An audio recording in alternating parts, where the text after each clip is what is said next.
Wananchi kila kijiji tuna mpango wa kuwa na zahanati.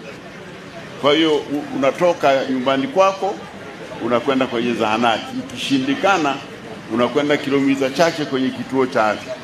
Ikishindikana unaenda kwenye hospitali ya wilaya yako. Ukishindikana unakuja kwenye rufani kama mahakama, unaanza ya mwanzo mpaka mahakama kuu, sawa? Hiyo kazi ambayo inafanywa, na hii kazi inafanywa na serikali ya Chama cha Mapinduzi, na nahodha wa kazi hii ni Rais Samia Suluhu Hassan.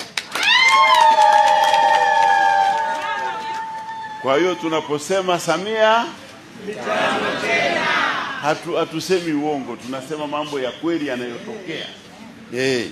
Hatupigi maneno tu, tunasema Samia mitano tena, kwa sababu kuna kazi anafanya, ndio, na zinaonekana.